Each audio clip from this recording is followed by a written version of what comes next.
అయ్యో రామచంద్ర, మా పాపకి ఎంత బాధ వచ్చారా నాయన. అయితే ఏమైందంటే మా పాప వాళ్ళ స్కూల్లో నిన్న న్యూ ఇయర్ సెలబ్రేషన్ చేశారంట. అయితే మా పాపకి కొంచెమే కేక్ ఇచ్చిరంట. ఇంకా ఇంటికి రాగానే ఫుల్ ఏడుస్తుంది మా పాప, మమ్మీ నాకు కేక్ కావాలి అనేసి. ఇంకా మా పాప ఏడుసరికి నా పానం ముక్కుంటుందా అట్టిన మా హస్బెండ్ కి కాల్ కొట్టిన. ఇంకా ఫోన్ కొట్టిన హాఫ్ అన్ అవర్ లే మా హస్బెండ్ సంతోష్ ఐకియా నుంచి కేక్ అయితే తెచ్చిండు. ఇంకా కేక్ చూడగానే మా పాప చాలా హ్యాపీగా ఫీల్ అయింది. మీకు ఒక డౌట్ రావచ్చు, అక్క మీ హస్బెండ్ మానేసాడు కదా కేక్ ఇలా తింటారు అనేసి. సంతోష్ ఐకియాలో ప్యూర్ వెజిటేరియన్ కేక్స్ అయితే దొరుకుతాయి. న్యూ ఇయర్ రోజు మన వాకిల్ పచ్చగా కనిపించాలని సాంపైలు చల్లేసిన. సాంపి చల్లిన తర్వాత మన అవతారం ఇట్లా అయిపోయింది. ఏం చేస్తాం ఫ్రెండ్స్, మన ఆడవాళ్ళకి బాధలు తప్పవు కదా.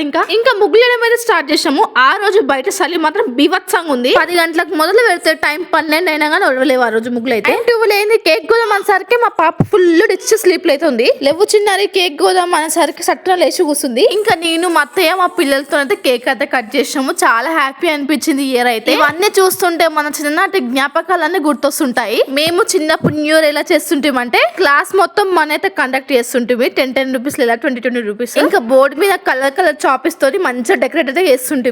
ఇంకా మా క్లాస్ టీచర్ అయితే ఎవరైతే ఉన్నారో ఆ మేడం ని పిలిపించి మేమైతే కేక్ అయితే కట్ చేస్తుంటే. అట్లా మా క్లాస్ స్ట్రెంత్ 35 లేదా 40 మెంబర్స్ ఉంటుండే. అంత మందికి చిన్న చిన్న పీసెస్ అయితే కేక్ అయితే ఇస్తుండే. ఆ గింత పీసు ఏమిటికేం జరపకపోతుండే మాకు. ఇంకొక పీస్ ఇస్తే బాగుండన్నట్టు అనిపిస్తుండే ఆ రోజులు అయితే. ఏదైతే ఏముంది చిన్నప్పటి జ్ఞాపకాలు అయితే గుర్తు చేసుకుంటే చాలా హ్యాపీ అనిపిస్తుంది మనకైతే. ఇంకా మా ఫ్రెండ్స్ కి మా అక్కలకి అందరికి న్యూ ఇయర్ విషెస్ అయితే చెప్పేసిన. మొత్తానికి అయితే నా ముగ్గు అయితే కంప్లీట్ అయిపోయింది. బాగానే వచ్చిందని అనుకుంటున్నా. మంచిగా ఉంటే కామెంట్ సెక్షన్ లో కామెంట్ చేయండి.